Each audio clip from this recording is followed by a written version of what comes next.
जिएंगे और मरेंगे है वतन तेरे लिए, दिल दिया है जान भी देंगे है वतन तेरे लिए, दिल दिया है जान भी देंगे है वतन तेरे लिए।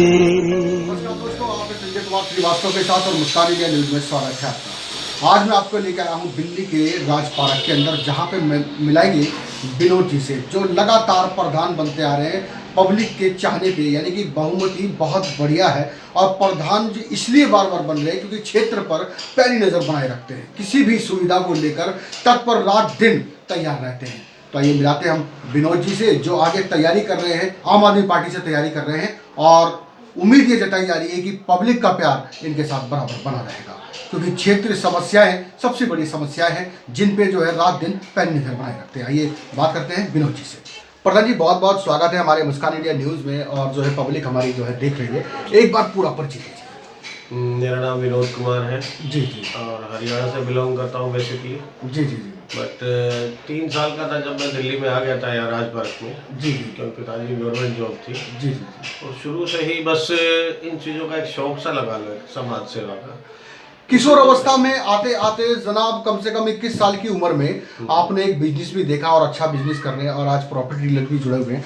क्या लगा आपको कि मैं समाज सेवा से जुड़ूं और पब्लिक सेवा करूं? एक हो जाता है कि अपने बच्चों से थोड़ा सा कुछ अलग करके दिखाए अपने बच्चों के लिए, एक नाम रोशन हो।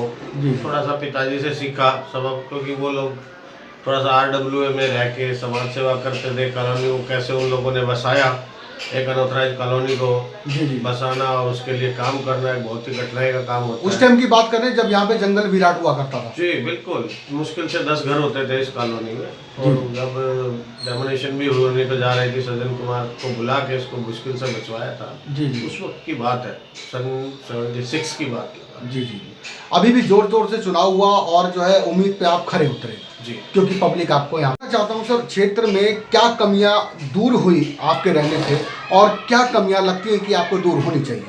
देखिए, राज पार्क में लगातार मैं 2 बारी कॉलोनी वासियों ने प्रधान बनाया जी, और मेरी कॉलोनी वासियों का कहना, मेरा कहना नहीं, कि जब से विनोद जी प्रधान बने हमें निगम पार्षद की जरूरत नहीं पड़ी, कभी निगम पार्षद के पास जाना नहीं पड़ा, क्योंकि लोगों की मूलभूत जो भी छोटी मोटी कंप्लेंट्स या जो भी कार्य होते हैं, मैं ऑन फोन पे बिल्कुल एक कंप्लेंट फोन आने पर भी मैं एट द स्पॉट पहुंच के उस कंप्लेंट को दूर करता, चाहे सीवर की हो, नाली की हो, सफाई की हो, रोड की हो, किसी भी चीज की, रोडों की हो। जी जी जी, चाहे कोई कॉलोनी में विकास कार्य करवाने हो, विधायक द्वारा लेटर लिख के, हमने कई लेटर विधायक से दे रखे हो, विधायक से काफी काम करवाए। जी जी, ऐसी बात नहीं, विधायक जी हमारे बहुत ही सपोर्टेड विधायक। जी जी, ये यहाँ के विधायक और निगम पार्षद वो दोनों सपोर्ट में है आपके? नहीं, निगम पार्षद तो बीजेपी का था, सुरजपाल फौजी हो गया। निगम पार्षद ने हमें कभी सपोर्ट नहीं किया। जी जी, लेकिन हम अपने दम पे निगम पार्षद के काम करवा लेते थे, क्योंकि तकरीबन अफसर हर डिपार्टमेंट के लोग हमें वैसे ही जानते हैं एक समाज सेवक के रूप में। क्षेत्रीय समस्याओं पे जो है पूरी बराबर जो है। तो इस टाइम क्या समस्या है राज पार्क के अंदर, कौन कौन सी समस्या रह गई हैं जिनको आप अगर नियम पार्षद बन जाते हैं, पब्लिक का प्यार मिलता है, बहुमति मिलती है जीतने के बाद? राज पार्क की क्या, पूरी सुल्तानपुरी की समस्याएं हमें मालूम है, क्योंकि हम पूरे क्षेत्र में घूमते हैं, थोड़ा राजनीतिक बैकग्राउंड भी है। अच्छा अच्छा, तो क्षेत्रीय समस्याएं हैं। सबसे बड़ी समस्याएं हैं यहाँ पार्कों की। जी, पार्क एक भी इस लायक नहीं है कि आदमी खाना खाकर या थोड़ी देर धूप में परिवार का कोई भी आदमी उस पार्क में बैठ सके। जी जी, सबसे बड़ी समस्या है। दूसरी समस्या यहाँ पार्किंग की है। जी जी, सफाई के नाम पर तो आप जानते हैं कि निगम पार्षद क्या करते हैं, जी जी, लूट खसोट, बस और कोई काम नहीं, उन्हें किसी डिपार्टमेंट से कोई काम नहीं है। यहाँ 1 रुपए का भी इस क्षेत्र में, इस वार्ड में काम नहीं हुआ निगम पार्षद द्वारा। और हमें इसी चीज को गौर रखते हुए काफी लोगों का हमने साथ दिया, काफी नेताओं का साथ दिया, लेकिन हमें ऐसा लगा कि हम जिसका साथ देते हैं राजनीति में, वो लोग खड़े नहीं उतरते, वो अपनी दुकान बना लेते हैं, जिससे मन दुखी होता है। इस बार मैंने खुद ही मन बनाया जी, कि क्यों ना इतना करने के बाद हम खुद ही ना करें, क्यों लोगों को नेता बनाए हम। जी जी जी। हम खुद ही ना, हमें काम करने, खुद को काम करने हैं, तो उन लोगों को क्यों स्टैंप दे, क्यों हर ऐसा? एक आम आदमी जो है नेता है। बिल्कुल, जी जी जी। इसमें कोई दो राय नहीं। प्रधान जी, मैं बात करना चाहूँगा कि आप प्रधान जी ये समाज सेवी हैं और समाज से जुड़े हुए हैं, हमारे नौजवान पीढ़ियों के लिए क्या संदेश देना चाहिए? क्योंकि आप भी नौजवान थे, किशोर अवस्था में आपने काफ़ी संघर्ष किया, मेहनत किया, आप प्रधानी पद पर बैठे हुए क्षेत्र के पीछे भी। मैं अभी भी अपने आप को नौजवान ही समझता हूँ, बहुत बढ़िया, बहुत बढ़िया। और नौजवानों के लिए तो नौजवानों की टीम तो मेरे साथ हमेशा रहती है। सिर्फ यही कहता हूँ कि समाज सेवा में जो काम करो निस्वार्थ होकर कीजिए और अपने क्षेत्र के विकास के बारे में सोचिए। मैं उन 20% नौजवानों की बात कर रहा हूँ जो बेरोजगार होने के कारण या फिर किसी कारण, घर के कारण, जो नशे के लत में चले गए हैं। नशे के ऊपर क्या विचार? नशा तो इस सुल्तानपुर में इतनी बुरी तरह से फंसा हुआ है कि पूछो मत। जी। इस नशे की लत को अगर सुल्तानपुरी से दूर करना है, बड़ा ही कठिन कार्य है, लेकिन इतना कठिन भी नहीं है कि आदमी ना सोचे तो जी जी। हो नहीं सकता। जी जी। इस नशे के कारोबार को चाहे किसी के पैर पकड़ने पड़े, हाथ जोड़ने पड़े, भाई किसी का परिवार उजड़ता है एक नशा करने से, जी उसका परिवार, फिर वो नशा करता है, अपने परिवार से दूर हो जाता है, जी। फिर वो समाज के लिए नासूर बन जाता है, वो चोरियां करता है, मर्डर करता है, उल्टे सीधे काम करता है, तो वो पूरे समाज को सेधता है। जी जी। एक परिवार से दूर हो जाता है, पूरे समाज को नुकसान पहुंचाता है। जी जी जी। इसलिए हम इस नशे को हमेशा के लिए खत्म करना चाहते हैं।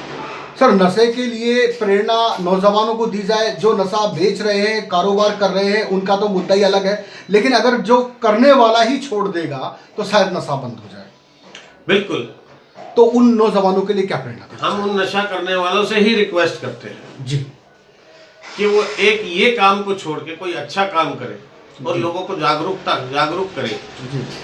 ऐसा काम करे ना कि 4 नौजवानों को और काम मिले, जी जी जी। वो भूखे ना रहे, उनका परिवार चले।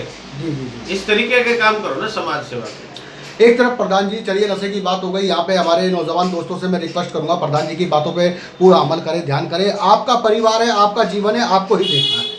जी प्रधान जी, मैं बात करूंगा, एक तरफ महंगाई का मुद्दा बहुत ज़्यादा उठा हुआ है कि जहाँ पे पब्लिक जो है एक तरफ रोज़मर्रा की ज़िंदगी से परेशान है, तो वहीं पे सिलेंडर को लेके, तेल को लेकर, घी को लेके, फलाना फलाना फलाना सभी चीज़ को लेके दुखी है।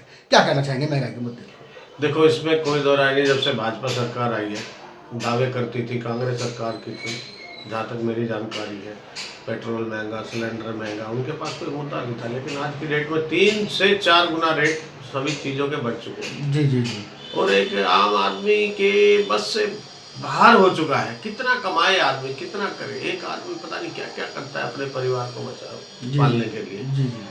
लेकिन महंगाई इस टाइम बड़ी चरम सीमा पर है। जी जी जी। मैं तो मोदी सरकार को बिल्कुल फेल मानता हूँ, जी जी। एक आम जनता होने के नाते। जी जी जी। मुझे मोदी सरकार से बिल्कुल नफरत है इस मामले में, महंगाई के मामले में खासतौर से।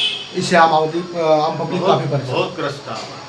हमें पता है जब कोरोना काल हुआ था, कितने लोग बेरोजगार होके वापस गए थे, अपने लौटे थे। आज वो बेरोजगार है, उनको रोजगार नहीं मिल रहे। कितने लोगों के रोजगार खत्म हो गए, उनके बारे में कोई नहीं सोचा। और महंगाई वही की वही है। कई लोग उस पीड़ित में मर भी गए, खत्म भी हो गए। बहुत ही खत्म हो गए, इसमें कोई बोल नहीं। लमसम सर, पिछला साल बड़ा दुख मेरा और बड़ा दुखमय गया, और इस साल भी लगता है लमसम ऐसा ही जा रहा है। लक्ष्य भी क्या कहना चाहेंगे हमारे देशवासियों को, जो हमारी पब्लिक जो है रोज़मर्रा की ज़िंदगी से जुड़ी है, उनके लिए क्या प्रेरणा देना चाहेंगे महंगाई को लेकर? देखिए, कोई भी हो, हिम्मत से काम लेंगे हम और इस जंग को लड़ेंगे महंगाई की। और मैं तो कहता हूँ आम आदमी सरकार को लेके आओ इस बारी एमसीडी में भी, क्योंकि गरीब लोग ही नौकरी करते हैं एमसीडी में, कोई इसमें दो राय नहीं। सफाई कर्मचारी हमारे बहुत त्रस्त है। एमसीडी में आम आदमी की पार्टी को लेके आओ। जी जी। कम से कम हमारी दिल्ली तो सुधरेगी, जो लोगों को हम दिखा सकें कि देखो हमने दिल्ली को कितना सुधार दिया है। जी जी। देखिए, बड़े दुर्भाग्य की बात है जिस आदमी या बच्चों के बारे में अपने माँ बाप के प्रति ऐसी सोच आती है, तो माँ बाप से बढ़ के कुछ नहीं होता, उनका कर्जा कोई नहीं होता। और माँ बाप के तो चरण दो के पीड़े चाहिए, जो इतना बड़ा पाल पोस के करते हैं। और हर माँ बाप की यही इच्छा होती है उसकी औलाद उनसे ही बहुत ही अच्छी निकले, उससे आगे बढ़े, उनका अपना नाम से पहचाने गए। हर माँ बाप यही चाहता है। और उम्मीद पे खरा उतरना मानव का धर्म होना चाहिए माँ बाप के प्रति। लेकिन ये दिशा है, टेक्निकल लाइन आ रही है। आप देखेंगे यहीं पे तो मैं आपकी किशोरावस्था की बात करूंगा, उस टाइम पे जो है वृद्धाश्रम का प्रचलन नहीं हुआ करता था, लेकिन आज जगह जगह वृद्धाश्रम बन गए हैं। क्या बनना सही है या गलत? मैं तो कहता हूँ वृद्धाश्रम होने ही नहीं चाहिए। जी कोई कानून ऐसा होना चाहिए कि बिना माँ बाप की अनुमति के कोई वृद्धाश्रम में जा सके। जी जी उनका ऐसा कानून आना चाहिए, जब तक वो जिंदा है वो अपने घर में रहे, अपने बच्चों की उस पर जिए। क्योंकि कई ऐसे परिवार माँ बाप होते हैं जो लाचार हो जाते हैं, नहीं हो सकते। आपने कम से कम बच्चों को इतना तो सोचना चाहिए अपने माँ बाप के बारे में। खैर, मैं लौट के फिर इस राजनीति के मुद्दे पर हुआ एक बार फिर आखिरी बार अंतिम सवाल। आम आदमी पार्टी से जुड़े हुए हैं और पूरी तैयारी कर रहे हैं सर, तो क्या कहना चाहेंगे हमारे जो क्षेत्र से जुड़े वार्ड नंबर के व्यक्ति हैं उनके लिए क्या कहना चाहेंगे? देखिए, मैं अपनी तरफ से इतना विश्वास दिलाता हूँ, अगर विधायक जी पार्टी मुझे टिकट देती है तो मुझे सिर्फ क्षेत्र के विकास से मतलब है, नाम से मतलब है। मैं सिर्फ मेरे मन में कि मैं ऐसे जीवन में ऐसी पहचान बना जाऊँ, मरने के बाद भी लोग मुझे याद करें। क्या बात, ऐसा काम कर। बहुत बढ़िया, बहुत बढ़िया। मैं बात करूंगा संवाददाता के दौरान हमने मुआयना किया यहाँ पे लॉकडाउन स्थिति के अंदर भी, और अब भी और तब भी आप लगातार बिना लालसा के लोगों की सेवा में लगे रहे।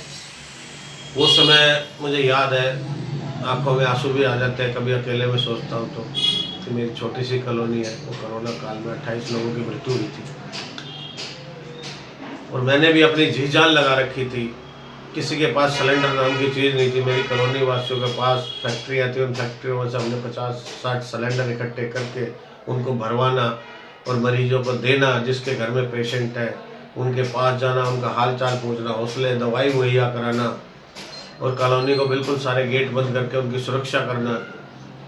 मतलब बहुत है। इन बिटवीन मैं भी ग्रसित हो गया था और मैं भी अपने जीवन से जूझ के वापस दुनिया में आया हूँ और मुझे पता है कि जिसके दिल पे बीती है वही उसका क्या हाल होता है। बहुत बढ़िया, बहुत बढ़िया।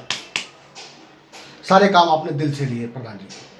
चलिए, इस बात की भी बहुत खुशी और बहुत बहुत बधाई कि इस बार फिर आप प्रधान बने और क्षेत्र पर बराबर नज़र बनाए रखेंगे। तो मैं प्रधान जी एक बार जो है आज जो है 5 फरवरी को बसंत पंचमी है और सरस्वती पूजा है। सभी देशवासियों को एक बार शुभकामनाएं देंगे। मेरी तो सभी साथियों को मेरी तरफ से बसंत पंचमी की और सरस्वती पूजा की हार्दिक शुभकामनाएं। मैं कहता हूँ ये बसंत आपके जीवन में हमेशा इसी तरह के बसंत की तरह बाहर लेके आए।